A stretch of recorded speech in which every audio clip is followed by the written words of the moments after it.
एक बादशाह था जिसके पास 2 रानियां थी, परंतु किसी से भी संतान नहीं हुई। हर उपाय कर लिए गए, डॉक्टर, हकीम, पीर, फकीर, खैरात, शायद ही कोई तरीका बचा हो जो आजमाया न गया हो। जिसने जो कुछ भी कहा उस पर अमल हुआ, परंतु कोई उपाय कारगर साबित नहीं हुआ। अंततः बादशाह निराश हो गया और मान लिया कि उसके मुकद्दर में संतान नहीं है। एक दिन बादशाह के कानों में यह बात पड़ी कि शहर में एक फकीर आया है और सैकड़ों लोग उससे लाभान्वित हो रहे हैं। बादशाह ने सोचा कि यह प्रयास भी कर लिया जाए। वह महल में गया और दोनों बेगमों से यह बात कही। दोनों फकीर के पास जाने की तैयारी करने लगी। बादशाह और दोनों बेगमें फकीर की झोपड़ी में जा पहुंचे और सलाम किया। फकीर चुपचाप बैठे रहे। थोड़ी देर बाद बादशाह ने स्वयं ही कहा, शाह साहब, मेरे यहाँ संतान नहीं है, दुआ करें कि खुदा मेरी मुराद पूरी करे। फकीर कुछ देर चुप रहे, फिर बोले, खुदा के काम में किसी का इख्तियार नहीं है। बादशाह ने कहा, खुदा अपने नेक बंदों की सुनता है और आप खुदा के नेक बंदे हैं। अगर आप खुदा से दुआ करेंगे तो हम बामुराद हो जाएंगे। फकीर ने कहा, संतान चाहते हो तो इसके लिए जान देनी पड़ेगी। छोटी बेगम तो चुप हो गई, पर बड़ी बेगम बोली, शाह साहब, मैं जान देने को तैयार हूं। फकीर ने कहा, अगर बेटा चाहो तो बादशाह की जान जाएगी, वरना तुम्हारी। बड़ी बेगम ने जवाब दिया, शाह साहब, मुझे बेटी चाहिए।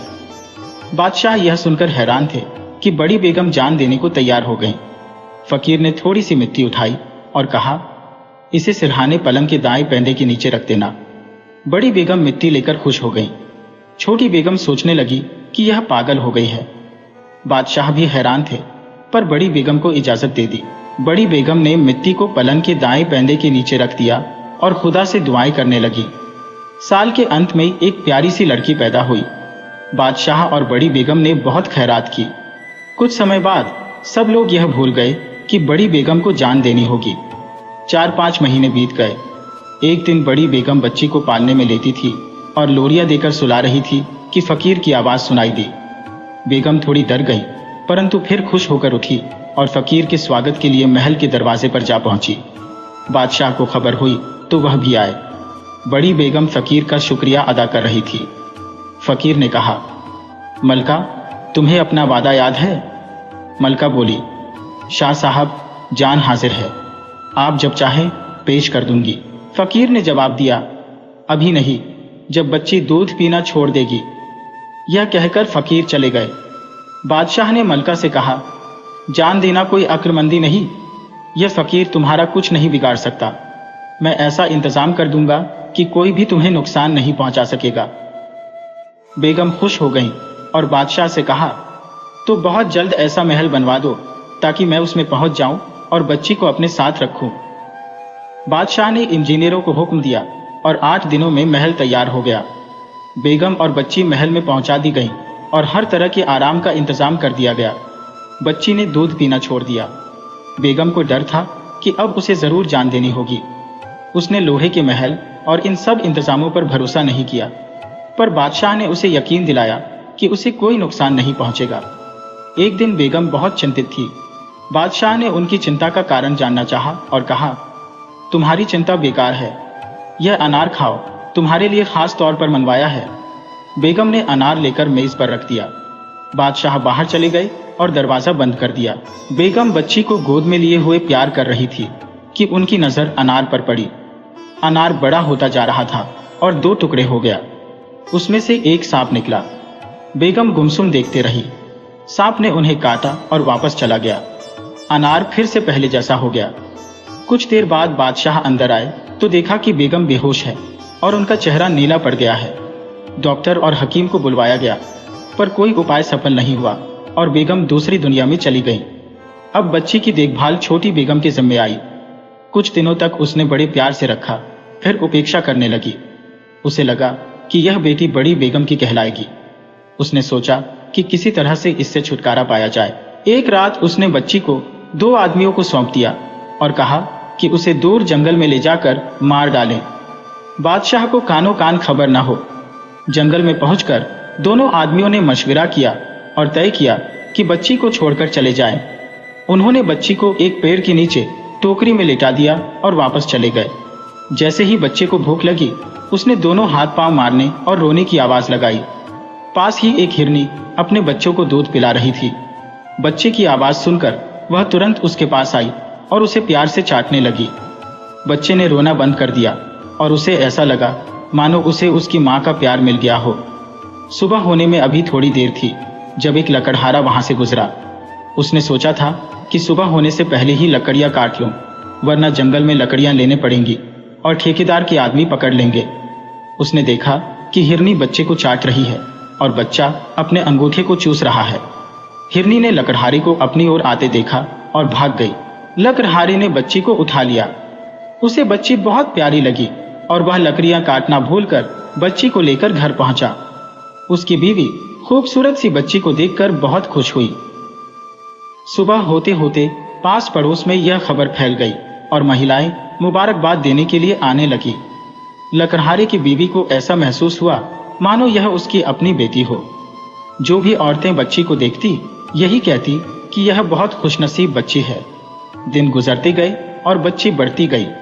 सब लोग उसे नादरा के नाम से पुकारने लगे। जिस दिन से बच्ची इस घर में आई थी, हर काम में बरकत होने लगी और किसी भी चीज की कमी नहीं रही। लकड़हारे की बीवी अपने बच्चों से ज्यादा नादरा को प्यार करती थी और उनका ज्यादा ख्याल रखती थी।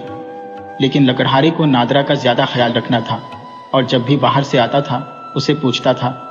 इस बात से लकड़हारे की बीवी नादरा से जलने लगी थी, लेकिन वह कुछ भी नहीं कर सकती थी। वह लकड़हारे के आगे पीछे चाहे उसे बुरी नजर से देखे, लेकिन लकड़हारे के सामने उसका हौसला नहीं होता कि वह नादरा और अपने बच्चों में फर्क रखे। नादरा 11 साल की हो गई थी और वह नजर के फर्क को महसूस करने लगी थी। एक दिन लकड़हारे की बीवी ने उसे कड़ी नजर से देखा। नादरा को यह तकलीफ हुई और वह तन्हाई में जाकर रोने लगी। रोते रोते वह सो गई और उसने ख्वाब में अपनी माँ को देखा। उसकी माँ उसके आंसू पोंछ रही थी और उसे थपक थपक कर सुलाने की कोशिश कर रही थी। उस दिन लकड़हारा बहुत खुश होकर घर आया और अपनी बीवी को शर्फियों की थैली दी। फिर उसने पूछा, नादरा बेटी कहाँ है? जब से वह इस घर में आई है, इस घर के भाग्य जाग उठे हैं। उसकी बीवी खामोश रही तो लकड़हारा बोला, बताओ मेरी बेटी कहाँ है? मैं खुद जाकर उसे लाता हूँ। लकड़हारे ने देखा कि नादरा सो रही है और उसकी आंखों से आंसू बह रहे हैं। वह तिलमिला उठा और उसने नादरा को जगाया। क्या हुआ बेटी, तुम सोते हुए रो रही थी, कोई तकलीफ तो नहीं है? नादरा ने जवाब दिया, नहीं अब्बा, कोई भी तकलीफ नहीं। मुझे तो कुछ भी मालूम नहीं कि मैं सोते सोते रो रही थी। लकड़हारे ने बहुत प्यार से उसे अपने पास बिठा लिया और कहा, कितनी भोली और मासूम है मेरी बेटी। सभी ने मिलकर खाना खाया और खुश हो गए। ये घर एक नंदनवन बन गया और नादरा को वह अपने सपनों की राजकुमारी मालूम होने लगी। इसी तरह 7 साल और बीत गए और नादरा 18 साल की खूबसूरत लड़की हो गई। एक दिन जब वह जंगल में गायों को चरा रही थी तो वहां से एक शहजादा शिकार खेलने निकला। वह एक हिरन के पीछे घोड़े पर दौड़ रहा था। शहजादे ने नादरा को देखा और वह उसकी ओर मुड़ गया। नादरा ने शहजादे को अपनी ओर देखते हुए कहा, क्या आपको प्यास लगी है? अगर दूध पीना है तो पास ही गाय है, मैं ताजे दूध का इंतजाम कर देती हूँ। पानी तो जरा दूर से लाना पड़ेगा, मेरा घर 1 मील दूर है। अगर पानी ही पीना है तो मेरे साथ मेरे घर चलें। नादरा ने अपनी माँ से कहा, अम्मा, यह मुसाफिर रास्ता भूल गया था और बहुत प्यासा था। मैं इसे अपने साथ ले आई हूँ ताकि इसे पानी पिला दो। घर पहुंचकर नादरा ने अपनी माँ से कहा। लकड़हारे की बीवी ने मुसाफिर को देखा तो उसकी आंखें खुली की खुली रह गईं। वह शहजादा मालूम होता था, बहुत कीमती घोड़े पर सवार था और हीरे जवाहरात से सजी हुई पोशाक पहने हुए था। पगड़ी में कलंगी लगी हुई थी। नादरा ने छाछ का कटोरा भर कर दिया और पूछा, कुछ खाएंगे भी आप? शहजादे ने कहा, नहीं, सिर्फ प्यास है। शहजादा छाछ का कटोरा पीकर रवाना हो गया। शाम को लकड़हारा घर आया तो उसने अपनी बीवी को बहुत खुश पाया। उसने पूछा, आज क्या मिला है जो जमीन पर पाँव नहीं पड़ रहे? पहले तो उसकी बीवी ने टाल मटोल किया, फिर सारी दास्तान सुना दी और कहा, काश इस लड़की से मेरी नादरा की शादी हो जाए, बड़ा खूबसूरत और फरमाबरदार है। लकड़हारा बोला, अल्लाह ने चाहा तो हमें नादरा के लिए अच्छा लड़का मिल ही जाएगा। शहजादा जब महल पहुंचा तो उसे यही चिंता सता रही थी कि किस तरह बादशाह उसकी शादी नादरा से कर दे। बादशाह उसे बहुत प्यार करता था, लेकिन उसे यकीन नहीं था कि बादशाह एक लकड़हारे की बेटी से शादी के लिए मंजूरी देगा। शहजादा अपने दोस्तों से मशवरा कर रहा था, लेकिन कोई हल नहीं निकल रहा था। वजीर ए आजम का बेटा शहजादे का सबसे करीबी दोस्त था। वह शहजादे की परेशानी देख नहीं सकता था। महल में भी खलबली मची हुई थी। शहजादा खाना बहुत कम खाने लगा था और हर वक्त फिक्र में डूबा रहता था। बादशाह को भी उसकी चिंता होने लगी थी। उसने किसी तरह शहजादे से पूछना चाहा, लेकिन शहजादा कुछ भी नहीं कहता था। बादशाह ने उसके दोस्तों से भी पता लगाने की कोशिश की, लेकिन उनसे भी कुछ मालूम नहीं हुआ। वजीर से मशवरे हुए, लेकिन कोई नतीजा नहीं निकला। शाही चिकित्सकों ने भी कुछ नहीं बता सके। एक दिन वजीर के लड़के ने अपने अब्बा जान को सब कुछ बता दिया और कहा कि शहजादे का इसके सिवा कोई और इलाज नहीं है। वजीर भी सोच में पड़ गया कि यह बात किस तरह किसी नतीजे पर पहुंचे। उसने भी कोई और रास्ता नहीं देखा। उसने अपने बेटे से कहा, मुझे इस लकड़हारे के गांव में ले चलो, मैं इसे देखूंगा। मुझे लगता है कि वह लकड़हारे की बेटी नहीं हो सकती, वरना शहजादा इतना ज्यादा असर नहीं लेता। यकीनन कोई ना कोई बात जरूर होगी। आखिरकार वजीर और उसके बेटे ने तय किया कि वे भेष बदलकर लकड़हारे के गांव जाएंगे और सच्चाई जानने की कोशिश करेंगे कि वह लड़की लकड़हारे की है या किसी और की। वजीर को यकीन था कि लड़की को देखकर वह इस नतीजे पर जरूर पहुंच जाएगा कि वह लड़की लकड़हारे की है या नहीं। अगर वह लड़की लकड़हारे की हुई तो उसमें लकड़हारे या उसकी बीवी की कुछ बातें जरूर झलकेंगी। दूसरे दिन बाप बेटा देहाती भेष में लकड़हारे के गांव पहुंचे। जब वे वहां पहुंचे तो शाम रात में तब्दील हो रही थी। वजीर ने एक देहाती से पूछा कि इस गांव में चौपाल कहाँ है। उस देहाती ने बताया कि यहाँ चौपाल नहीं है, क्योंकि यह बहुत छोटा गांव है। यहाँ एक लकड़हारा रहता है जो पहले जंगल से लकड़ियां काट कर लाता था और अपने परिवार का पेट भरता था, लेकिन अब वह छोटे जंगलों का ठेका लेता है और जो मुसाफिर आता है उसे अपने यहाँ ठहराता है। उसका घर चौपाल का काम भी करता है। वजीर ने देहाती से और जानकारी ली कि वह लकड़हारा कब से कारोबारी बन गया है। देहाती ने बताया कि करीब 12-13 साल पहले उसके पास एक वक्त की रोटी होती थी और एक वक्त नहीं, लेकिन एक दिन सुबह जंगल में उसे एक छोटी सी बच्ची मिली और तभी से उसकी किस्मत बदल गई।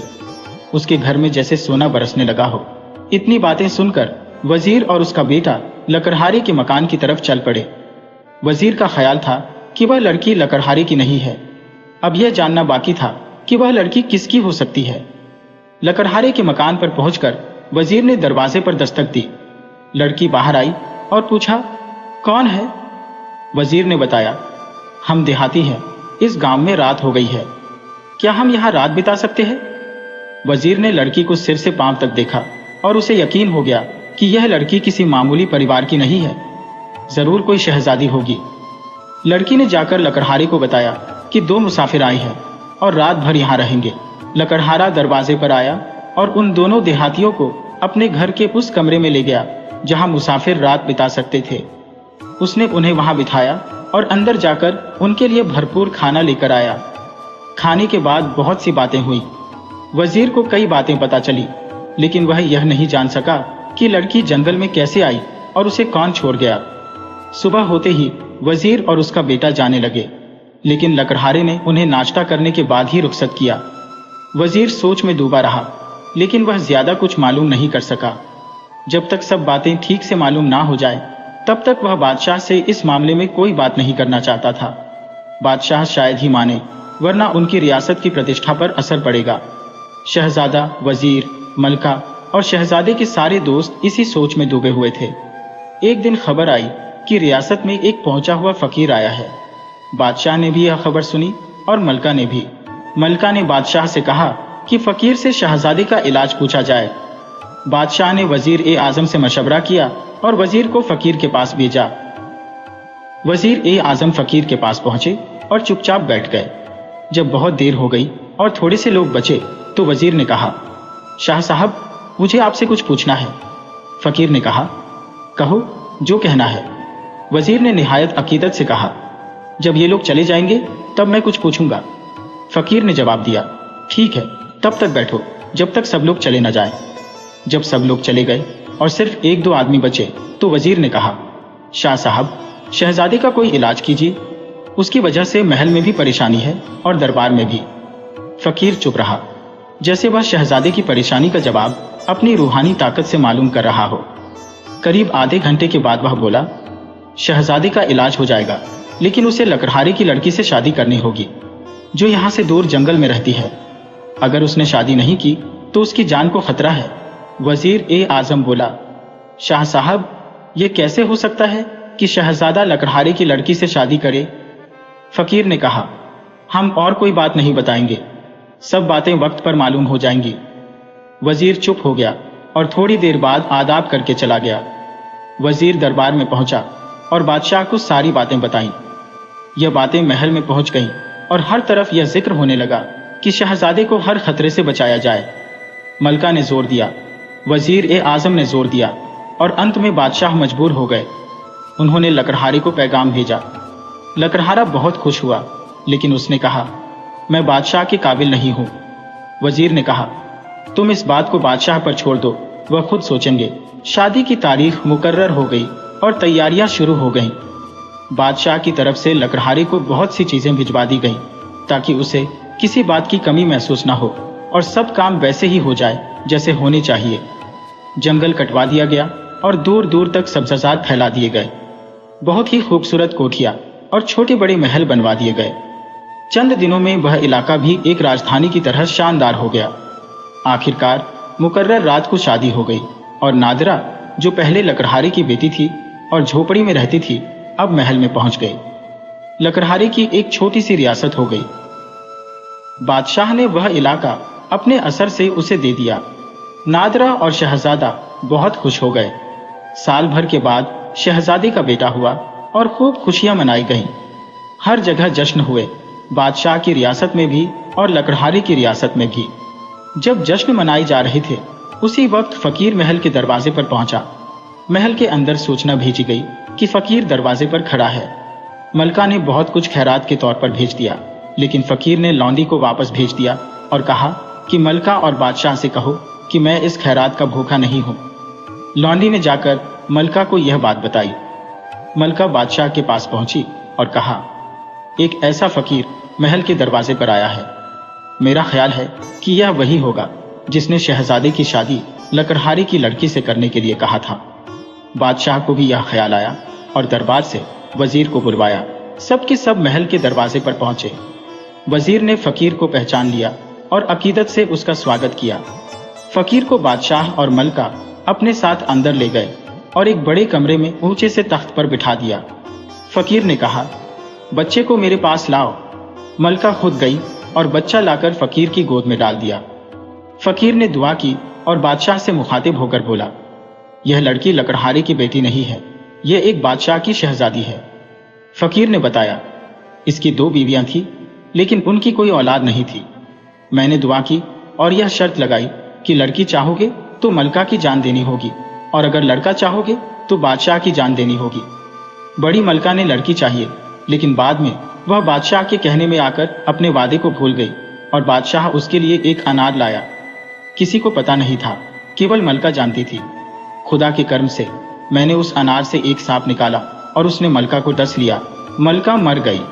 ये लड़की छोटी मलका की परवरिश में आई, लेकिन उसने उसे एक मुसीबत समझा और कुछ आदमियों को जंगल में मारकर भीख आने के लिए तैयार किया। वे आदमी खुदा के खौफ से डर गए और लड़की को जंगल में जिंदा छोड़ गए। वहां से लकड़हारा इस लड़की को उठा लाया। यह खुदा का हुक्म था। बादशाह, तुम्हें यह बच्चा मुबारक हो और यह होनहार शहजादी जो तुम्हारी बहू बनी है मुबारक हो। फकीर ने बच्चे को प्यार से चूमा और महल से चला गया। जश्न की रौनक दोबारा शुरू हो गई। बादशाह और रियाया दिल से खुशियां मनाने लगे।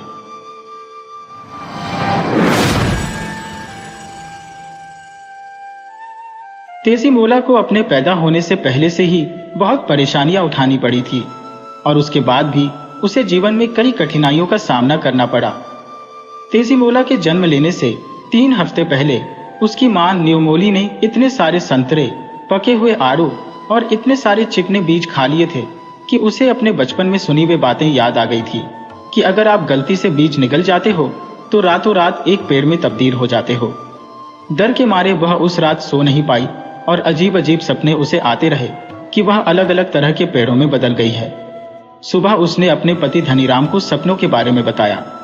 वह एक व्यापारी था और अक्सर काम के सिलसिले में बाहर रहता था। धनीराम ने उसे समझाया कि उसके सपनों का कोई मतलब नहीं है। यही नहीं, उसकी दाई अघोनी ने यह भी कहा कि उसे सपने में चूंकि हरे भरे आम और अन्य पेड़ दिखाई दिए हैं, तो इसका अर्थ है कि वह एक स्वस्थ बच्चे को जन्म देगी और संतान सुख भोगेगी। पर अघोनी की बात गलत साबित हुई और बच्ची को जन्म देते ही न्योमोली की मृत्यु हो गई। बच्ची की आवन नाल काटते हुए अघोनी ने देखा कि वह छोटी नन्ही कलियों में बदल रही है। जब तक उसने बच्ची को नहलाया, वे कलियां पूरी पत्तियों का रूप ले चुकी थी।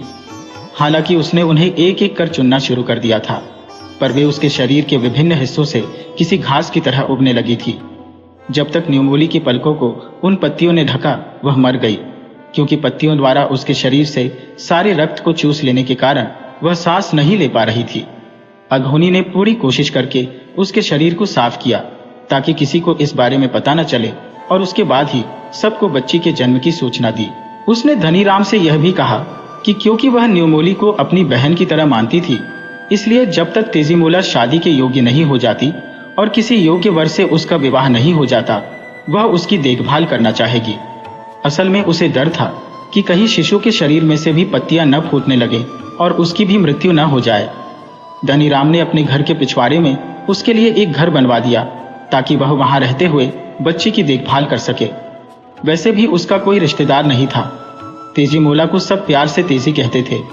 गांव वालों के जोर देने पर धनीराम ने दूसरा विवाह कर लिया ताकि तेजी को मां का प्यार मिल सके।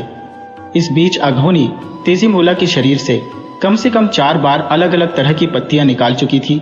ऐसा करने के लिए वह कभी उसे हल्दी का लेप लगाती तो कभी सोयाबीन का लेप, ताकि उसे पत्तियां खींचकर निकालनी न पड़े।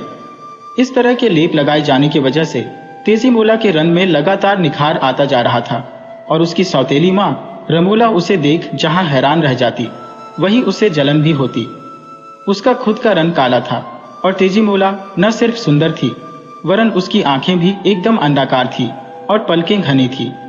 पर अघोनी को हमेशा उसकी चिंता सताए रहती थी कि कहीं उसे भी कुछ हो न जाए। 2 हफ्ते पहले लाल गर्दन वाले हरे रंग के तोते ने धनीराम के घर पर, जब वह बाहर अपना सामान बेचने जाने के लिए सामान बांध रहा था, तब गीत गाया था। अघोनी की सोते सोते ही मृत्यु हो गई। तोते ने यह गीत गाया था, जब तुम मुझे देखते हो तुम नाराज हो जाते हो। तुम्हारी बेटी एक खूबसूरत युवती बन गई है, तुम शहर से उसके लिए वर कब लेकर आओगे। तोते की आवाज बहुत ही कर्कश और तेज थी, जिसे सुनकर धनीराम को अपनी दूसरी पत्नी का ध्यान आ जाता, जो बहुत ही लड़ाकू किस्म की स्त्री थी। गांव में वह सबसे लड़ती रहती थी और तेजीमोला के साथ नौकरों की तरह व्यवहार करती थी। उसने तोते को देखकर एक ठंडी आह भरी और उसे आश्वासन दिया कि अगले 6 महीनों की अपनी समुद्री यात्रा के दौरान वह अपनी बेटी के लिए उपयुक्त वर जरूर ढूंढ लेगा। पर रमोला के दिमाग में तो कोई और ही खुराफात चल रही थी।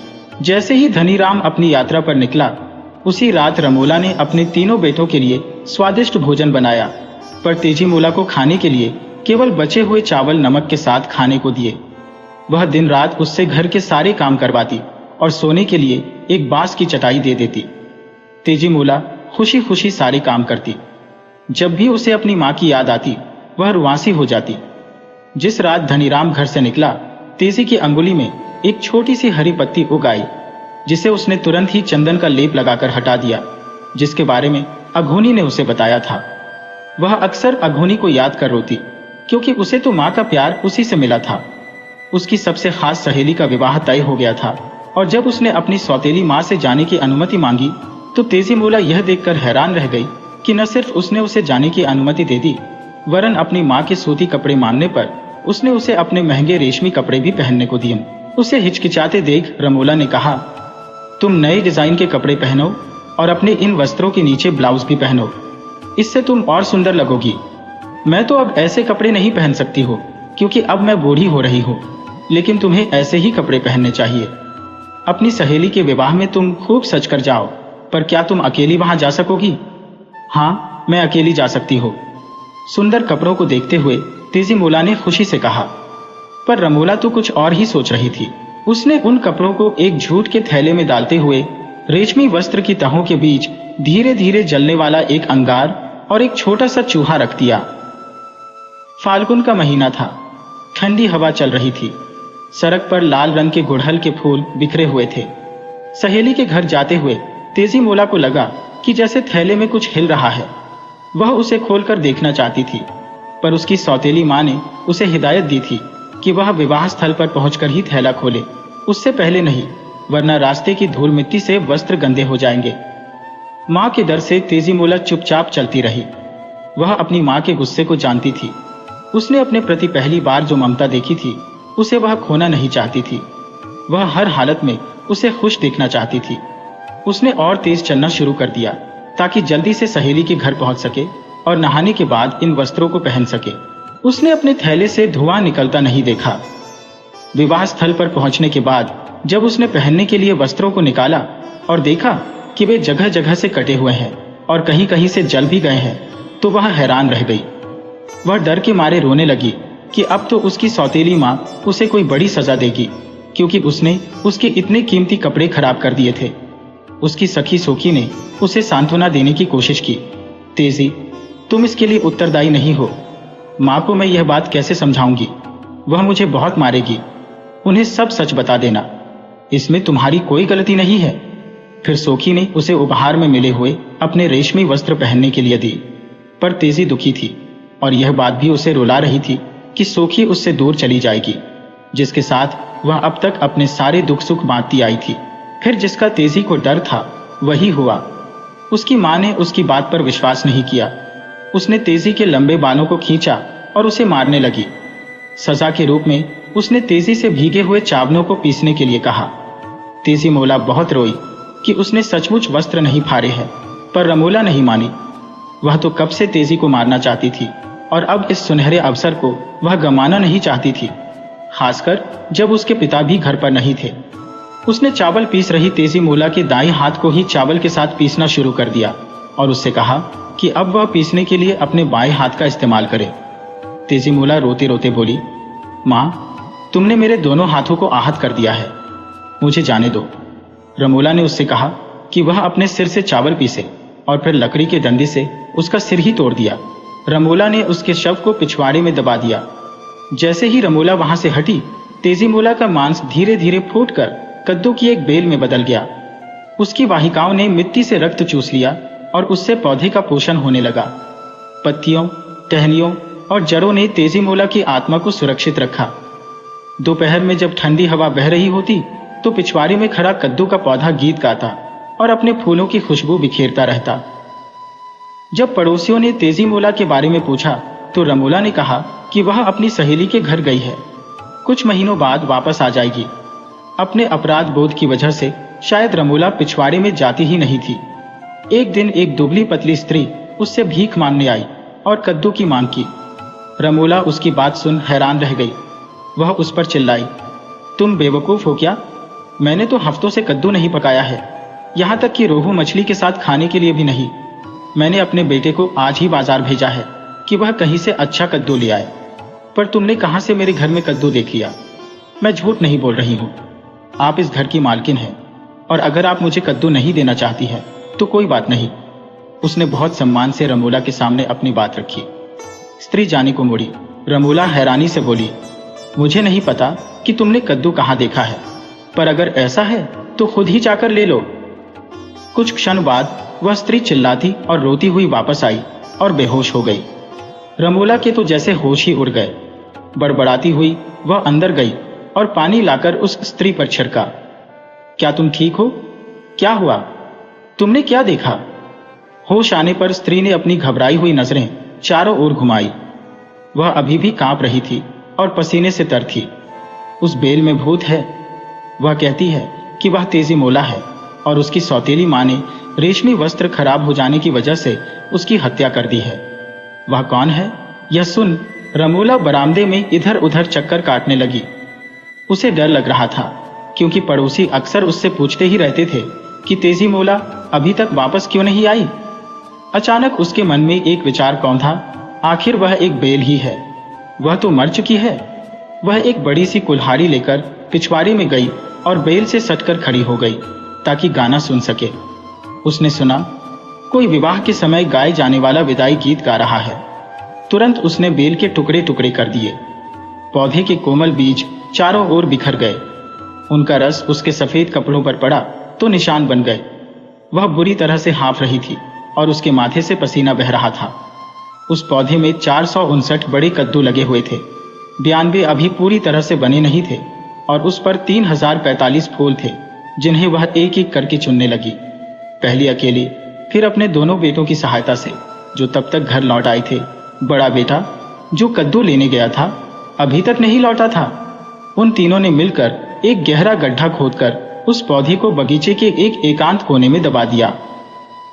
इस बार जहां इस पौधे की पत्तियां, टहनियां, बीज, जड़ आदि दबाए गए थे, वहां पर गहरे लाल रंग के आलू बुखारे के फल जैसा पौधा उगाया।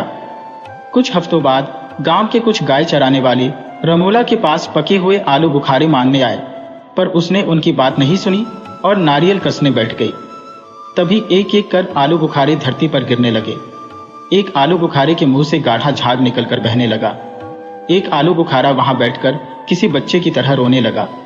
फिर उनमें से एक गाने लगा, अपने हाथ फैलाने की हिम्मत मत करना, मैं कोई आलू बुखारे का पेड़ नहीं हूं, मुझे तो रेशमी वस्त्रों की वजह से पीसकर यहां दबा दिया गया है। यह मैं हूं तेजीमोला। जब धनीराम गांव लौटा तब तक शरद ऋतु आ चुकी थी। पके धान के खेत सुनहरी लग रहे थे और एकदम स्वच्छ आकाश का स्वागत कर रहे थे, जिस पर सरसों के खेतों में खिले नन्हे पीले फूलों की तरह करोड़ों तारे टिमटिमा रहे थे। असम के एक सुदूर बसे गांव में उसकी मुलाकात एक व्यक्ति से हुई थी, जो उसे अपनी बेटी के लिए उपयुक्त वर लगा था। मेहनती व बलिष्ठ कद काठी का वह आदमी बड़ों के पैर छूता था, अपनी माँ की बात सुनता था और अपनी दादी की सिलबट्टे पर चूना सहित पान पीसने में मदद करता था। उसमें कोई भी बुरी आदत नहीं थी। वह रोज नहाता था, इसलिए उसका शरीर चमकता रहता था। नाव धनीराम के गांव के करीब पहुंच रही थी। बहते पानी की आवाज पैदा हो रही थी, जो किसी गीत की तरह लग रही थी। वह अपने साथ बहुत तरह का सामान लाया था। तभी उसकी नजर पानी में खिले कमल पर गई। ऐसा कमल उसने अपनी जिंदगी में कभी नहीं देखा था। वह बांस से बनी छतरी जितना बड़ा था। उसने कहा, इसे मैं अपनी बेटी के लिए तोड़ूंगा, क्योंकि मेरी सुंदर बेटी इस तरह का फूल पाने की ही हकदार है। जैसे ही धनीराम उसे तोड़ने के लिए आगे बढ़ा कि तभी वह कमल अपनी दुख भरी कहानी सुनाने लगा, जिसमें वह चूहे, अंगार और अपनी सखी के विवाह की बात कर रहा था। तेजीमोला केवल एक ही बार गा सकती थी, इसलिए उसकी बात पर विश्वास न करते हुए जब वह कमल को उखाड़कर फेंकने देने लगा, तो वह ऐसा न करने की प्रार्थना करने लगी। जब उसे तोड़ा जाने लगा तो अचानक उसने देखा कि उस फूल ने अपनी हथेलियां खोल ली है। उसने एक हाथ में पान का नया पत्ता लिया और दूसरे हाथ में चबाया हुआ पान का पत्ता और बोला, अगर तुम वास्तव में तेजीमोला हो तो तुम चातक पक्षी में बदल जाओगी और मेरे दाएं हाथ में रखे चबाए हुए पान के पत्ते पर चोंच मारोगी। अगर तुम कोई भूत हो जो मुझे छलने की कोशिश कर रहा है, तो तुम मेरे बाएं हाथ में रखे ताजे पान के पत्ते पर चोंच मारोगी। मेरे आदेश का पालन करने में दैवी शक्तियां तुम्हारी मदद करेंगी। हवा अचानक बहते बहते रुक गई। ऐसा लगा कि कमल सांस ले रहा है।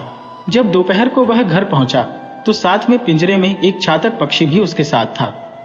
रमोला ने उसके बारे में कोई जिज्ञासा नहीं दिखाई। धनीराम ने जब तेजीमोला के बारे में पूछा तो वह जोर जोर से रोने लगी और बोली कि जब वह अपनी सहेली के विवाह में गई थी तो वहीं से एक आदमी के साथ भाग गई। उसने शर्म के मारे यह बात किसी को नहीं बताई है। उसके तीनों बेटों ने कहा कि उन्होंने तेजीमोला को जगह जगह ढूंढा, पर वह कहीं नहीं मिली। यह सुन धनीराम एक लाल बॉर्डर वाला वस्त्र लेकर पिंजरे के पास गया और तेजीमोला से कहा, अब मैं तुम्हें आदेश देता हूं कि तुम अपने असली रूप में आओ और इस वस्त्र को पहनो। धनीराम ने रमोला को उसके बेटों सहित घर से निकाल दिया। 1 महीने बाद गांव वाले ऐसी भव्य शादी में शामिल हुए जिसकी उन्होंने कभी कल्पना तक नहीं की थी। रमोला को उसके बाद किसी ने नहीं देखा। हालांकि गांव के बाहरी हिस्से में रहते हुए तीनों बेटे तेजीमोला के खिलाफ कोई न कोई षड्यंत्र रचते रहे, पर कभी सफल नहीं हुए। तेजीमोला अपने पति के साथ सुखमय जीवन व्यतीत करती रही।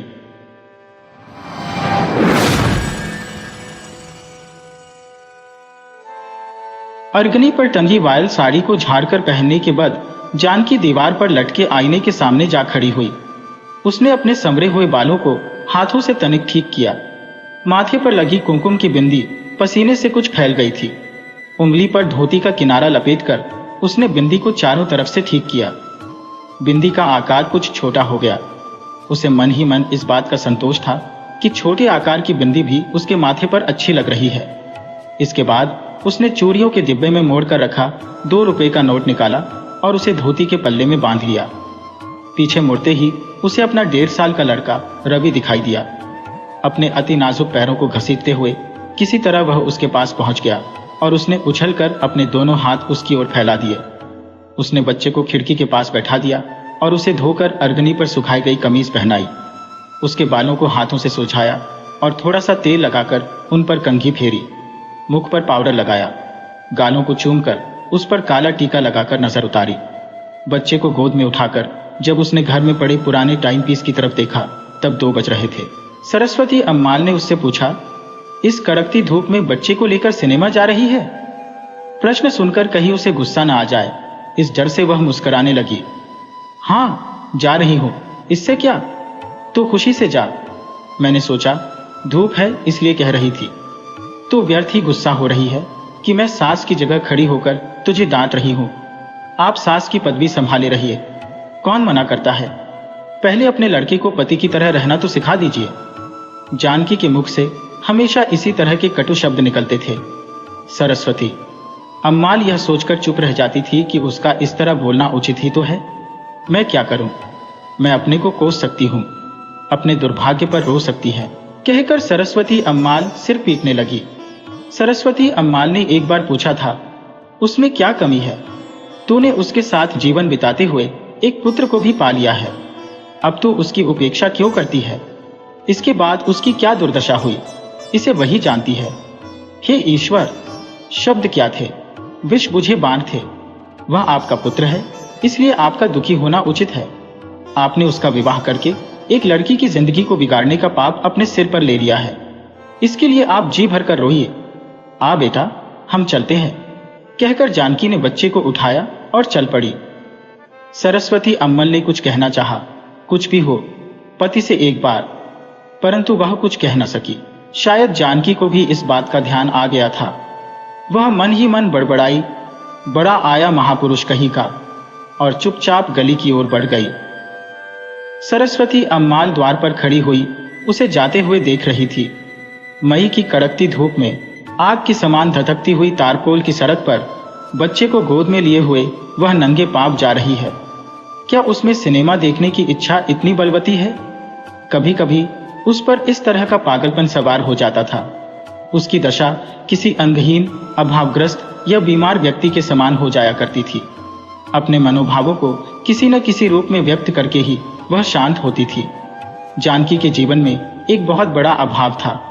वह अभाव क्या था?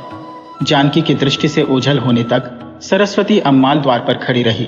एक दीर्घ निश्वास लेकर जैसे ही वह कमरे में प्रविष्ट हुई, उसकी दृष्टि दीवार पर टंगी जानकी और अपने पुत्र शिवसामी की विवाह के समय ली गई तस्वीर पर पड़ी।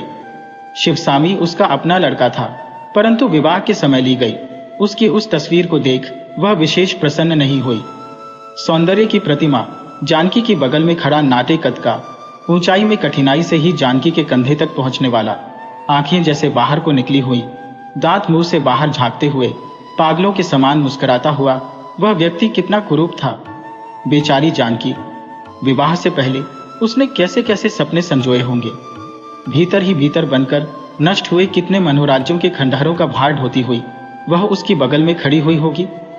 मैं पापिन हूँ, महापापिन हूँ। मैंने अपने बेटे के लिए इस सुंदर बच्ची के जीवन को नष्ट कर दिया। यह सोचकर सरस्वती अम्माल ने आंचल से अपने आंसू पोंछ लिए। शिवसामी की पत्नी को देखकर नगर के सभी लोग चकित थे। नगर के छोटे छोटे बच्चे भी शिवसामी को मात्र उसका नाम लेकर नहीं पुकारते थे। वह उसे मूर्ख शिवसामी, पागल शिवसामी, काना शिवसामी, जापानी शिवसामी आदि नामों से पुकारते थे। इसे सुनकर सरस्वती अम्माल का मात्र हृदय पीड़ा से छटपटा उठता था। इतने कुरूप शिवसामी का अत्यंत सुंदर किंतु निर्धन कन्या जानकी से विवाह कराकर सरस्वती अम्माल पहले तो बहुत खुश हुई कि उसने नगर के सभी लोगों से बदला ले लिया है, परंतु बहुत शीघ्र ही वह जान गई कि उससे भयंकर भूल हो गई है। अब वह अपने अपराध के विषय में निरंतर सोचती हुई आंसू बहाने लगी।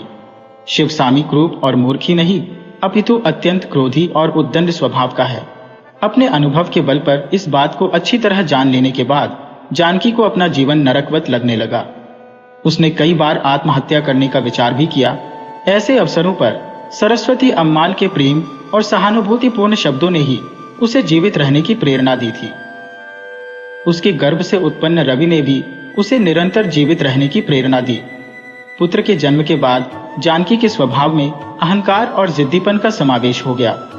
उसे लगता था कि उसने अपने सोने जीवन के अंधकार को दूर करने के लिए स्वयं ही एक दीपक को खोज लिया है।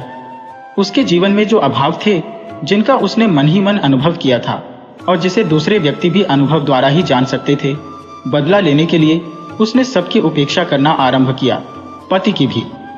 उसने इसकी ओर कभी ध्यान नहीं दिया था, अतः इसके उपेक्षापूर्ण व्यवहार का परिचय उसे कहाँ मिल सकता था। वह तो सोचता था कि कभी कभी पत्नी पर अधिकार जमाना ही पुरुष का लक्षण है। ऐसे अवसरों पर जानकी बिना थके हुए उस पर कटु शब्दों की वर्षा करती थी। शिवसामी उसके अंतर्मन से निकलते हुए उन शब्दों को सुना अनसुना कर देता था। उसे बराबर यही लगता था कि वह उसका विरोध कर रही है, अतः वह क्रोध में आकर उसे पीटने लगता। और तब जानकी सरस्वती अम्माल को देखकर चिल्ला उठती थी, यही सब कुछ देखने के लिए ही तो आपने अपने प्यारे बेटे का ब्याह रचाया था। देखिए, जी भरकर देखिए। सरस्वती अम्माल मन ही मन कह उठती थी, इसका कहना ठीक है, इसका कहना ठीक है। इनकी लड़ाई के खत्म हो जाने तक वह घर के किसी कोने में जा बैठती थी। घर में लड़ाई झगड़े की यह नौबत कभी कभार ही आती थी। प्रायः शिवसामी पागलों के समान बकता रहता था और घर के लोग उसकी ओर कोई ध्यान नहीं देते थे। शिवसामी के दफ्तर से लौटते ही उसके घर के बरामदे में ताश खेलने वालों की मंडली जम जाती थी। शिवसामी के सभी मित्र दूसरी गलियों में रहते थे। उनमें एक था रामभद्रन। वह शिवसामी के दफ्तर में काम करता था। उसका घर ताम्रम में था। वह जब भी आता था बेसुध होकर ताश खेलता था।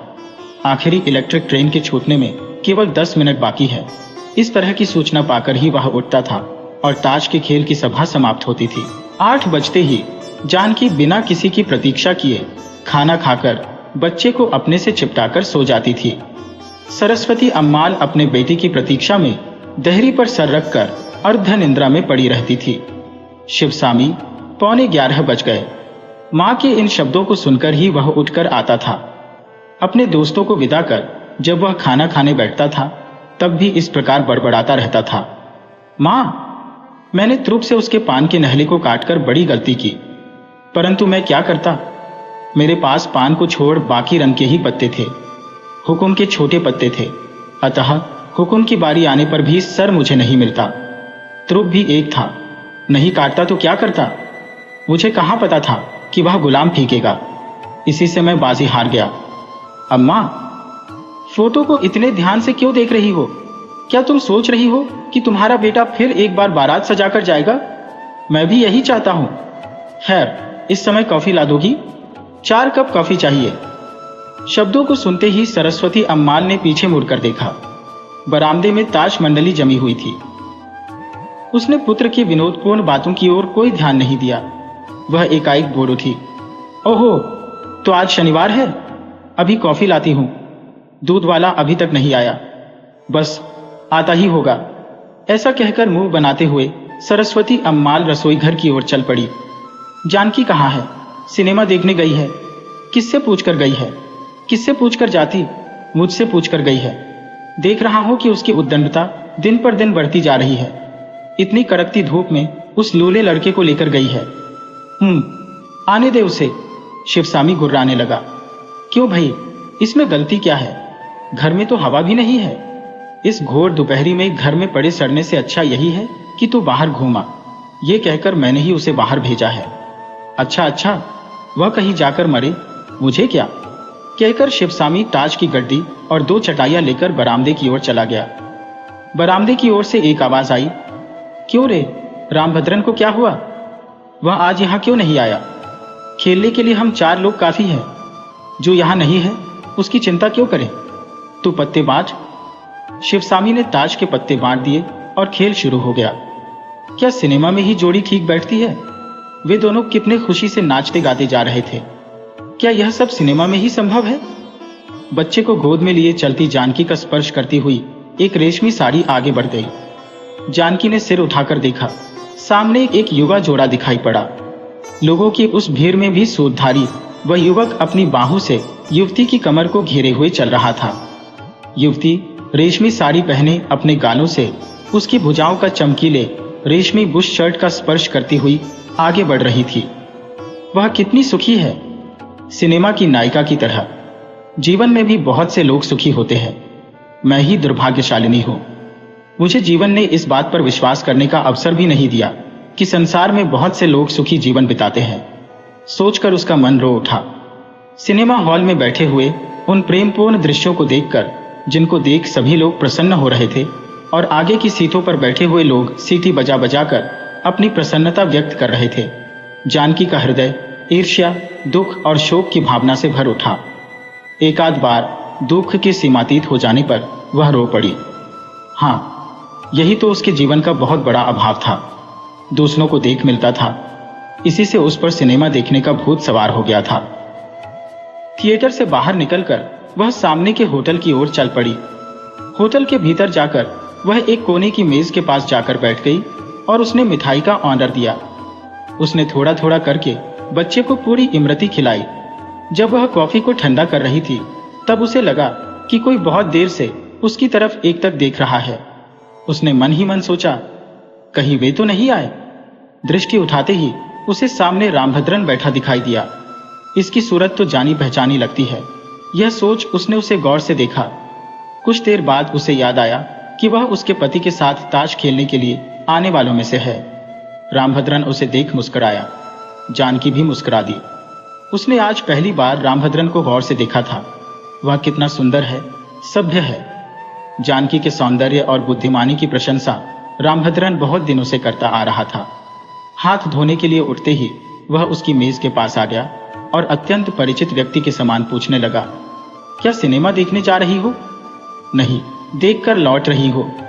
क्यों भाई, सिनेमा देखा? इस तरह बच्चे को संबोधित करते हुए उसने बच्चे को मेज पर खड़ा किया। बच्चे के दोनों पैर मुड़ गए। यह खड़ा क्यों नहीं होता? पता नहीं क्यों। 1.5 साल का हो गया है, अब भी खड़ा नहीं हो पाता है। उसे दवाई, टॉनिक आदि बराबर दे रहे हैं। शरीर में शायद किसी चीज की कमी है। इसके पिता तो इसे लोला कहकर ही पुकारते हैं। आप घबराइए नहीं, 6 महीने में ही यह चलने लगेगा। इसका शरीर कमजोर है। वह मूर्ख इसे लोला कहता है। भैया, अब यदि तेरे पिता तुझे लोला कहें तो तू कहना कि मैं तेरी तरह लोला नहीं हूं। क्यों, ठीक है ना? बच्चे को इस तरह समझाकर रामभद्रन जानकी की ओर देखकर हंसने लगा। जानकी के हृदय में कोई बात चुभ सी गई, परंतु हंसकर उसे टाल दिया। बैरे ने बिल लाकर मेज पर रख दिया। जानकी ने उसे उठाने के लिए हाथ बढ़ाया। तभी मैं पैसे दिए देता हूं, कहकर रामभद्रन ने भी बिल की ओर हाथ बढ़ा दिया। अचानक ही दोनों के हाथ एक दूसरे से टकरा गए। बड़ी तेजी से दोनों ने अपने हाथों को पीछे कर लिया। इस बीच मेज पर पड़ा बिल उड़कर नीचे गिर पड़ा। रामभद्रन ने उसे उठा लिया। क्षण भर के लिए जानकी का मुख लज्जा से लाल हो गया। इतनी जल्दी वे दोनों एक दूसरे के इतने निकट कैसे आ गए? इस बात पर चकित होते हुए और उसकी ओर देख मुस्कुराते हुए उसने बच्चे को गोदी में उठा लिया। होटल से बाहर आने तक उसके मुख की लालिमा मिटी नहीं। पीछे से रामभद्रन की आवाज सुनाई दी, आप चिंता क्यों करती हैं? आप प्रतिदिन समुद्र के किनारे जाकर कमर तक गहरे रेत के गड्ढे में बच्चे को सिर्फ 1 घंटे के लिए खड़ा करके देखिए। 1 महीने में ही वह चलने लगेगा। ऐसी बात है? हाँ, आप चाहें तो ऐसा करके देखिए। क्या आप इस समय घर जा रही हैं? अभी जाकर। क्यों बेटा, समुद्र के किनारे चलेगा? बच्चे को पुचकारते हुए रामभद्रन ने जानकी की ओर देखा। पहले उसने सोचा कि उसे मना कर दो, लेकिन उसकी बातों में, उसकी आवाज में, उसकी मुस्कान में एक आकर्षण था, सुख देने की शक्ति थी। बेटा आओ, समुद्र तट पर चलें, कहकर वह उसके साथ चल दी। 6 बज चुके थे। अभी धूप कम नहीं हुई थी। एक नौका की छाह में कमर तक गहरे रेत के गड्ढे में रवि को खड़ा करके जानकी और रामभद्रन एक दूसरे के सामने मौन बैठे हुए थे। जानकी को रह रहकर रोना आ रहा था, पर पुरुष के सामने वह रो भी नहीं सकती थी। रामभद्रन भी कुछ सोचता हुआ शून्य दृष्टि से आकाश की ओर देख रहा था। वह बीच बीच में लंबी सांसें छोड़ रहा था तथा माथा खुजला रहा था। अरे हाँ, आज तो शनिवार है, आपकी दफ्तर से सीधे घर जाने की इच्छा नहीं हुई? जानकी ने पूछा। 2 दिन से परेशान हूं, न तो घर गया और न ही दफ्तर। हाय, ऐसा क्यों? क्या पत्नी घर में नहीं है? कहकर जानकी हंस पड़ी। कहीं जाकर मर जाती तो चैन से रहता। वह दुष्य जीवित रहकर मेरी जान खा रही है। उसे गाली क्यों दे रही है? उसे एक दिन हमारे घर लेकर आइए ना। हे ईश्वर, तू मेरी परीक्षा क्यों ले रहा है? कहकर उसने अपना सिर पीट लिया। क्या हम आपकी पत्नी के दर्शन नहीं कर सकते? क्या आपको डर है कि हम उसे आपकी ताश की बाजियों के बारे में बता देंगे? आप मत घबराइए, हम उसे कुछ भी नहीं बताएंगे, कहकर जानकी हंस पड़ी। यदि आप उसे अवश्य देखना चाहती हैं तो एक काम कीजिए, अपने पति शिवसामी को साड़ी पहनाकर देख लीजिए। साक्षात मेरी श्रीमती जी का रूप दिखाई देगा। हाय रे मेरे दुर्भाग्य, हाय रे मेरे दुर्भाग्य। जानकी एक क्षण जड़वत खड़ी रही। आपने उससे शादी क्यों की? यह सब नियति का खेल है। उसके पिता ने ही मुझे पढ़ाया लिखाया था। उसके पास अपार संपत्ति थी। यह लड़की उसकी एकमात्र उत्तराधिकारिणी थी। कोई बात नहीं, आपको किसी तरह का संतोष तो है? वह और भी कुछ कहना चाहती थी, परंतु दांतों से जीभ दबाकर चुप हो गई। कहिए, जो कुछ कहना चाहती है कहिए, मैं बुरा नहीं मानूंगा। नहीं, कुछ नहीं, आप अवश्य ही अपनी बात छिपा रही है। आप जो चाहे कह सकती है। आप शायद कहना चाहती है कि हम दोनों की स्थिति बिल्कुल एक सी है। जब मैं पहली बार आपके घर आया था तब आपको देखते ही मेरा मन रो उठा था। मुझे लगा कि आपकी स्थिति मेरे समान ही है। यही तो शायद आप भी कहना चाहती थी। हाँ, नहीं, मेरी स्थिति तो आपसे भी बदतर है। आप पुरुष हैं और मैं स्त्री। आपने तो उपकार का बदला चुकाने के लिए भविष्य में मिलने वाले धन का ध्यान करके यह काम किया, परंतु मुझे क्या मिला? मैं इस तरह का कष्ट क्यों झेल रही हूं? जानकी की जबान लड़खड़ा रही थी। उसका एक शब्द स्पष्ट सुनाई पड़ता था तो दूसरा भावों के भार से दब जाता था। इसके बाद दोनों रेत पर रेखाएं खींचते हुए मौन बैठे रहे। दोनों मन ही मन अपने अपने जीवन चित्र में अपने पास खड़ी आकृति को मिटाकर उसके स्थान पर सामने बैठी आकृति को फिट करके देख रहे थे। जानकी ने पिक्चर में नायक नायिका की जो जोड़ी देखी थी उससे कहीं अधिक सुंदर और भव्य जोड़ी उसे दिखाई दी। रामभद्रन ने उससे पूछा, आपकी आयु क्या है? 24 साल। आपकी? 27 साल। कहकर रामभद्रन ने गहरी सांस ली। जानकी भीतर ही भीतर गहरी सांसें ले रही थी। दोनों बहुत देर तक मौन बैठे हुए रेत में लकीरें खींचते हुए जैसे मन में चल रही भावनाओं के संघर्ष को व्यक्त कर रहे थे। सहसा जानकी खिलखिलाकर हंस पड़ी। क्षण भर के लिए रामभद्रन भय से कांप उठा। हंसते हुए जानकी बोली, देखिए, हमारा जीवन कितने अनोखे ढंग से बदल गया है। आप जो ताश का खेल खेलते हैं, बिल्कुल उसी खेल की तरह। वह कैसे? यदि आपके पास वे सभी पत्ते हो जिनकी आपको जरूरत है और मेरे पास वे सभी पत्ते हो जिनकी मुझे जरूरत है, तो खेल कैसे चलेगा? जानकी, तुम कितने सुंदर ढंग से बातें कर रही हो। यदि वे ऐसा कहते तो? यह सोच जानकी मन ही मन प्रसन्न हुई। जानकी पुकारते हुए वह उसके पास आ गया। आंखों से आंसू बहाते हुए भर्राए स्वर में वह बोला, हम दोनों भी ताश के पत्ते हैं। खेलने वाले शिवसामी और लक्ष्मी है। परस्पर एक दूसरे से ताश के पत्तों को बदल लेना ही तो खेल है। जानकी, तू बुद्धिमती है। मेरे शब्दों का अर्थ समझ रही है ना? जानकी के नेत्र मुंह से गए थे। वह उस काल्पनिक सुख में मग्न हो अपने को लगभग भुला चुकी थी। तभी उसके बेटे रवि ने रामभद्रन का कोट पकड़कर तोतली वाणी में कहा, अप्पा। जानकी ने आंखें खोलकर बच्चे को, अपने आप को और चारों तरफ के वातावरण को ध्यान से देखा। वह तेरे अप्पा नहीं है बेटे, मामा जी हैं। अप्पा घर में तेरा इंतजार करते होंगे। आ, घर चलें। कहकर उसने रेत के गड्ढे में खड़े अपने बच्चे को उठाकर छाती से लगा लिया। आपकी बात मुझे बिल्कुल ठीक लग रही है। यदि मैं 1 महीने तक बच्चे को रेत के गड्ढे में खड़ा करूंगी तो यह अवश्य ही चलने लगेगा। कल से मैं उन्हें भी यहां ले आऊंगी। आजकल वह ताश के पीछे पागल हो रहे हैं। कहकर जानकी उठ खड़ी हुई। रामभद्रन की समझ में कुछ नहीं आया। वह चुपचाप उसके पीछे चलने लगा। सहसा उसने उसके पास आकर धीरे से पूछा, क्या आप मुझसे नाराज हैं? आपसे नाराज होने का मुझे अधिकार कहाँ है? अरे हाँ, मैंने आपको ताश के खेल के बारे में पूरी बात नहीं बताई।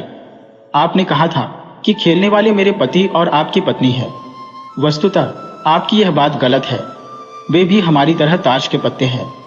हाँ, आप कह सकते हैं कि उनका कोई पॉइंट नहीं है। खेलने वाला मनुष्य नहीं, ईश्वर है। वह गलत खेल रहा है, ऐसा कहने का हमें अधिकार कहाँ है? रामभद्रन ने चकित होकर पूछा। जानकी, आप क्या कह रही हैं? कल इतवार है ना, आप लक्ष्मी को लेकर आइए, हम खूब बातें करेंगे। उसे भी मैं बोलना सिखा दूंगी। बेटे, मामा जी को नमस्ते कर। अच्छा, हम चलते हैं। कहते हुए जानकी तेजी से घर की ओर बढ़ गई। दिन और रात को मिलाने वाली मधमाती शाम समाप्त हो चुकी थी। समुद्र के किनारे जलती हुई बत्तियों की तेज रोशनी रात्रि के आगमन की स्पष्ट सूचना दे रही थी। चारों ओर प्रकाश फैला हुआ था। क्या यह प्रकाश बाहर ही फैला हुआ था?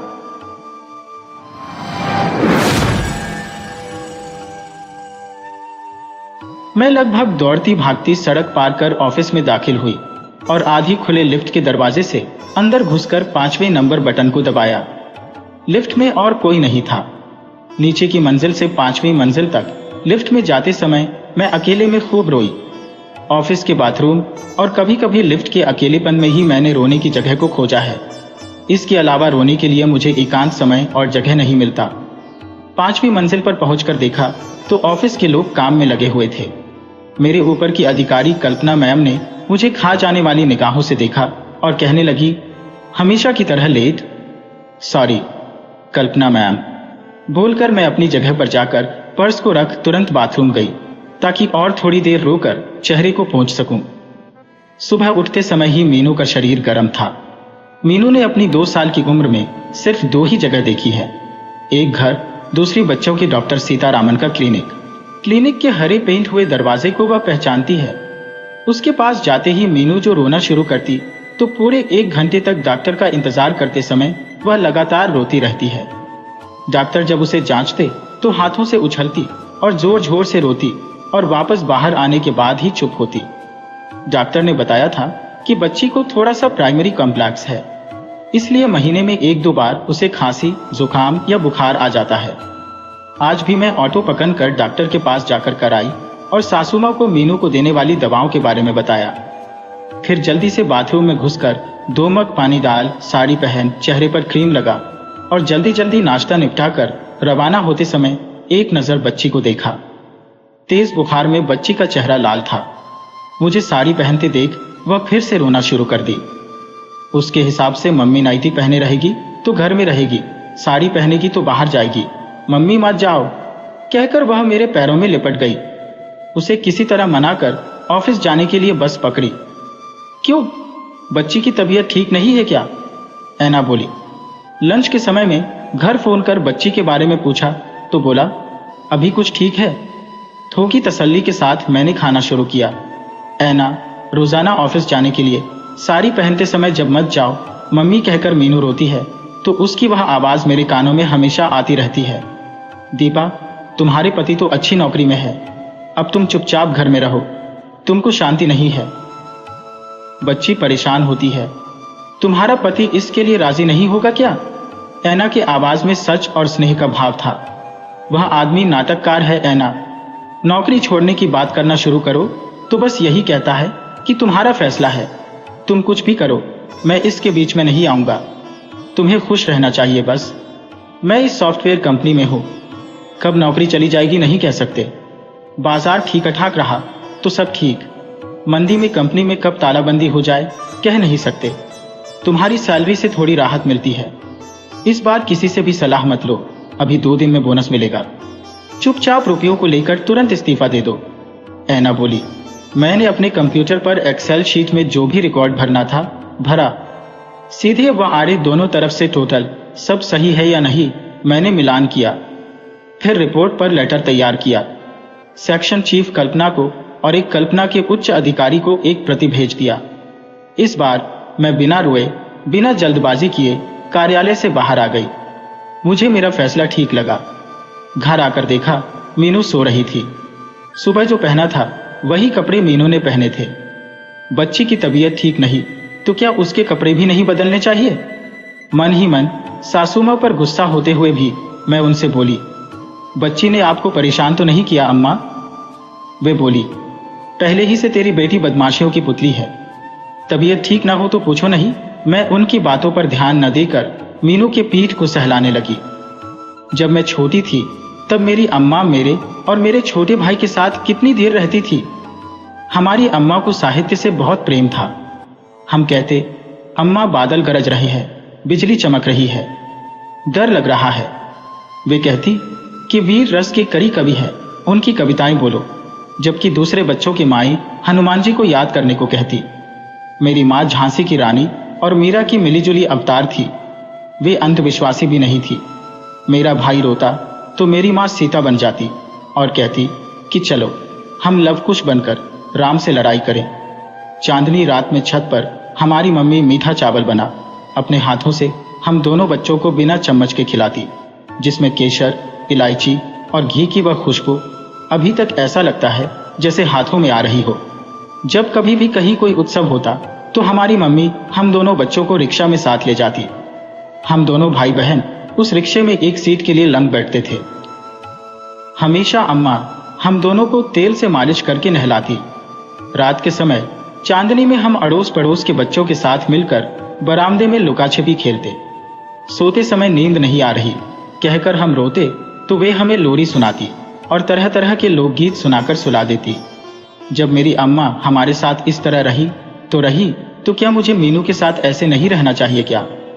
यह सोचकर मैं एक योजना के साथ उठी। बच्ची को खाना खिलाने के लिए जगाया। मीनू, मम्मी अब ऑफिस नहीं जाएगी? मैं धीरे से बोली। अब मम्मी तुम हमेशा ही नाइटी पहनोगी, मीनू तुतलाकर बोली। अगले ही दिन ऑफिस जाते ही इस्तीफा तैयार करके ऐना को दिखाया। आज तुम्हारे चेहरे पर नई नई शादी हुई, लड़की जैसे रौनक दिख रही है। ऐना बोली, अभी मत दे, बोनस का चेक दे दें तब देना। इस्तीफा दे दोगी तो फिर बोनस नहीं देंगे। जो लेना है सबको वसूल करके फिर दे देना इस पत्र को। डियर, वह बोली। दोपहर को 3 बजे कल्पना मैम मुझे एक अलग कमरे में लेकर गईं और बोली, यह कंपनी तुम्हारी योग्यता का सम्मान करती है। इस कठिन समय में तुम्हारा योगदान बहुत ही सराहनीय रहा। सबको ठीक से समझकर उन लोगों की योग्यता के अनुसार कंपनी ने तुम्हें भी प्रमोशन दिया है। ये लो प्रमोशन लेटर। उस लेटर को देख मैंने एक बार फिर पढ़ा। ऐसा ही 2 प्रमोशन और हो जाए तो बस फिर वह भी कल्पना जैसे हो सकती है, सेक्शन की हेड। डॉक्टर ने बताया था मीनू को जो प्राइमरी कॉम्प्लेक्स है उसके लिए 9 महीने लगातार दवा देने से वह ठीक हो जाएगी। मैं सोचने लगी 3 महीने हो गए, 6 महीने ही तो बचे हैं। अगले साल स्कूल में भर्ती करने तक थोड़ी परेशानी सहले तो सब ठीक हो जाएगा। अब तो सैलरी भी बढ़ गई है। सासू माँ की मदद के लिए एक काम वाली को रख दे तो सब ठीक हो जाएगा। मेरे पति जो कहते हैं कि सॉफ्टवेयर कंपनी का भविष्य का कुछ पता नहीं, तो फायदा इसी में है कि अभी कमाए तो ही कल मीनू के भविष्य के लिए अच्छे दिन होंगे। मैं अचानक से वर्तमान में लौटी और बोली, धन्यवाद कल्पना मैम, मैंने इसकी कल्पना नहीं की थी। वे बोली, दीपा, कल तुमने जो बढ़िया रिपोर्ट तैयार किया उसे और विस्तृत करना होगा। आज ही बॉस को भेजना है। हो जाएगा? हाँ ठीक है कल्पना मैम, मैं बोली। मैंने घर पर फोन कर दिया कि लेट हो जाऊंगी। जो इस्तीफा मैंने लिखा था उसे टुकड़े टुकड़े कर डस्टबिन में डाल आई थी।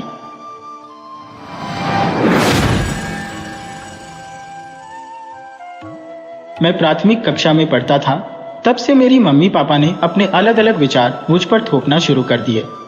उन दोनों में से किसी ने भी नहीं सोचा कि मैं क्या बनना चाहता हूँ। मुझे हमेशा कहानी व कविता पढ़ने में रुचि रही। मुझे हमेशा लगा मैं गलत हूँ। मुझे मम्मी की बात माननी चाहिए कि पापा की। कभी मुझे लगता पापा सही तो कभी लगता कि मम्मी सही। दोनों की बात एक साथ मान नहीं सकता ना। मैं क्या करूँ? मेरे मन की बात का क्या? उसे कैसे मानूं? अपने मन को महसूस कर मम्मी की बात मान लेता तो पापा नाराज होते। उन्हें खुश करना चाहूं तो मम्मी नाराज होती। मैं आपको बताना भूल गया, मेरी मम्मी की आवाज़ बहुत ही मधुर है। वह बहुत अच्छा गाती भी है, पर उन्हें गायन की शिक्षा नहीं मिल सकी। उनका जन्म गरीब परिवार में हुआ। वे 4 भाई बहन थे। उनके परिवार में सिर्फ उनके पापा ही एकमात्र कमाने वाले थे। तब उन्हें खाना पीना व पढ़ाई के ही लाले पड़े थे। वहां उनको गाने की तालीम कौन दिलाता? अब मम्मी चाहती है कि मैं तो ऑफिस में नौकरी करती हो वो मेरा एक ही बेटा है, इसे गायन की तालीम दिलाऊं। मुझे गाना अच्छा लगता है, किसे गाना अच्छा नहीं लगता? क्या मैं औरंगजेब हूँ जो गाने से नफरत करता हूँ? पर पढ़ाई में भी मेरी रुचि है। मैं शौक के लिए गाना तो चाहता हूँ, पर सारे दिन उसी के लिए व्यतीत करना मुझे मंजूर नहीं। रही पापा की बात, तो वह मुझे विज्ञान विषय पढ़ने पर जोर देते हैं ताकि डॉक्टर बनो। अभी से ही तुम्हारी रुचि विज्ञान पर होनी चाहिए। गाना वाना बंद करो, पापा कहते हैं। क्या कोई मेरी भी बात सुनेगा? स्कूल की टीचर मैम मुझे बहुत चाहती है। वे कहती है कि तुम्हें बोलने की बड़ी खूबी है, तुम भाषण व वाद विवाद प्रतियोगिता में भाग लो। मुझे खेलना कूदना अच्छा लगता है। हमारे टी आई सर भी कहते हैं तुम्हारा बॉडी स्ट्रक्चर भी खिलाड़ी जैसे है, तुम खेल कंपटीशन में भाग लो। हे ईश्वर, मैं क्या करूं? मुझे क्या पसंद है, मेरी क्या इच्छा है, यह तो कोई भी नहीं पूछता। सब मुझसे अपनी अपनी उम्मीदों को पूरा कराना चाहते हैं। मेरी मम्मी मुझे सुबह 4:30 बजे उठाकर रियाज करने को कहती है। पापा कहते हैं सुबह ब्रह्म मुहूर्त का समय पढ़ने का है बेटा, विज्ञान के फार्मूले याद करो। गणित के लिए सुबह का समय फ्रेश रहता है। मुझे जगाकर मेरे मम्मी पापा सो जाते हैं। मैं सोचता हूँ कि मैं क्या करूँ। मुझे लगता है कि सुबह सुबह ताज़ी हवा में दौड़ लगाऊं। कभी कभी तो पापा परमिशन दे देते हैं जब पापा अकेले होते हैं और मम्मी बाहर गई होती है। तब आपको मैं क्या बताऊं, मुझे बहुत सुकून मिलता है। मुझे ऐसा लगता है कि मुझे दुनिया भर की खुशी मिल गई। वह सारा दिन मैं तरोताज़ा रहता हूँ। सबसे बात करने की, हंसी मजाक करने की, पूरे दिन गुनगुनाने की इच्छा होती है। मेरी रियाज करने की भी इच्छा होती। मेरा मन पढ़ने में भी लगता है। टीचर की हर बात को मानने का मेरा मन करता है, पर मम्मी को यह बात कैसे समझा सकता हूँ? उन्हें यह बात समझ क्यों नहीं आती? वैसे एक बात मेरी समझ में नहीं आती, पापा बड़े हैं और बड़ी कंपनी में CIO होने के बावजूद भी वे मम्मी को समझाकर कोई फैसला क्यों नहीं ले पाते? मेरी मम्मी भी बड़ी कंपनी में काम करती है, वह भी अपने कार्यस्थल पर बड़े फैसले लेती है। रोज न्यूज़पेपर में उनके काम की तारीफ होती है, पर पता नहीं क्यों दोनों मिलकर मेरे लिए मेरी रुचि के अनुसार एक ही फैसला भी नहीं कर पाते। क्या उन्हें मेरी बात समझ नहीं आती? उन्हें मेरे लिए सोचना व फैसला लेना बहुत बड़ा कठिन काम लगता है। वे इस मामले में मेरी मदद भी तो ले सकते हैं, मुझसे मेरी इच्छा पूछ भी तो सकते हैं ना। मैं मंद बुद्धि नहीं हूं। मेरी होशियारी व अंक की सब तारीफ करते हैं। जाने क्या बात है, मेरे मम्मी पापा मुझे क्यों नहीं समझ पाते? मेरे मन के मुताबिक फैसला क्यों नहीं लेते? ऐसी बात नहीं कि मम्मी पापा मुझे नहीं चाहते। मेरे लिए खूब खिलौने एक से एक महंगे खरीद कर लाते हैं, पर वे भी मेरे रुचि के अनुरूप नहीं। जो उन्हें पसंद आता है वही लाते हैं। मुझे कोई बताए, क्या वे खिलौने से खेलेंगे? मुझे ही तो खेलना है, फिर क्या बात है? मेरी छोटी सी अक्ल में ये बात नहीं आती। वे कहते हैं तुझे नहीं पता है ये खिलौने कितने महंगे हैं। कितने भी महंगा हो क्या फर्क पड़ता है? मैं शाम को अपने बराबर के बच्चों के साथ खेल नहीं सकता। शाम को रानी आंटी के साथ खिलौने से बरामदे में ही खेलो, ये कोई बात है? रानी आंटी कहती है थक गए हो बच्चे, स्कूल से पढ़कर आए हो, खाना खाकर सो जाओ, फिर आपको पढ़ाने के लिए टीचर आएंगी। मैं तो थका ही नहीं। मुझे लगता है रानी आंटी थक जाती है, वह चाहती है कि मैं सोऊंगा तो वह भी सो जाएंगी। मुझे लगता है ठीक है, मैं सो जाता हूं ताकि आंटी को आराम मिले, पर यहां भी मेरी इच्छा पूरी नहीं हुई। सोकर उठूंगा तो टीचर आ जाती है पढ़ाने, वह भी वही पढ़ाती है जो उन्हें पढ़ाना हो। मैं मेरे हम उम्र बच्चों के साथ कब खेलूं? रानी आंटी कहती है अब शाम हो रही है, बाहर मच्छर हो जाते हैं, उसके काटते तुम बीमार हो जाओगे। मेरे सारे दोस्त खेलते हैं, वे बीमार नहीं होते, फिर मैं ही कैसे हो जाऊंगा? रानी आंटी का बेटा तो खेलता है, वह मुझे भी खेलने बुलाता है, पर आंटी नहीं खेलने देती। मैं रोज सोचता हूँ किसी दिन मम्मी पापा दोनों शाम को जल्दी आ जाए तो मेरी समस्या उनके सामने रखो, पर ऐसा कभी होता ही नहीं है। कभी हो भी जाए जैसे दोनों जल्दी आ गए तो मैं उनके पास जाऊं और बोलूं, उसके पहले ही दोनों मुझ पर अपनी अपनी बातें थोपने लगते हैं। उन्हें अक्सर पार्टियों में भी जाना होता है। पार्टियां तो देर रात तक चलती है, तब मुझे तो आंटी के बदले रामू काका के साथ रात गुजारनी पड़ती है। रामू काका मुझसे तो बात नहीं करते, पर पता नहीं मोबाइल में गंदी गंदी फोटोओं को देखते रहते हैं। मेरा मन अकेले नहीं लगता। मैं बोर होता हूं तो वे कहते हैं तू भी इसे देख ले। अरे इसमें तो अंकल आंटी गंदे गंदे काम कर रहे हैं। मैं मेरे पापा मम्मी से कह भी नहीं सकता, क्योंकि कहने पर रामू काका को वे आने नहीं देंगे तो रात को मैं कैसे अकेले रहूंगा। मेरे दोस्तों के घर तो सबके भाई बहन हैं, वे साथ साथ रहते हैं, पर मैं तो अकेला ही ठहरा। मेरे स्कूल के साथी कहते हैं, तू तो बड़ा लकी है रे, इकलौता मम्मी पापा का। दोनों बड़ी पोस्ट पर है, खूब कमाते हैं, तेरी तो मौज ही मौज है। ऐसा कहे वे मुझसे ईर्ष्या करते हैं। हे भगवान, उन्हें कैसे बताऊं मैं कितना अकेला बेसहारा, मम्मी पापा के होते हुए भी अनाथ जैसा घुटा घुटा अपनी बात कहने में असमर्थ हूँ। मैं तो कैदी जैसे जिंदगी जी रहा हूँ। कोई मुझसे प्यार नहीं करता। ऐसा जीना भी कोई जीना है। मेरी पाठ्य पुस्तक में एक कविता बचपन में लिखा है, मेरा बचपन कोई मुझे लौटा दे। क्या वे ऐसा बचपन चाहते थे या उनका बचपन कुछ और ही रहा होगा? मैंने तो ये सारी बातें इस डायरी में लिख दी। अब ये डायरी रद्दी में बिकने जाए या कोई पढ़े और शायद मेरी समस्या का समाधान निकाल सके। इसी उम्मीद में मैं इकलौता अमीर बेसहारा अनाथ पुत्र अपनी बात यही समाप्त करता हूँ।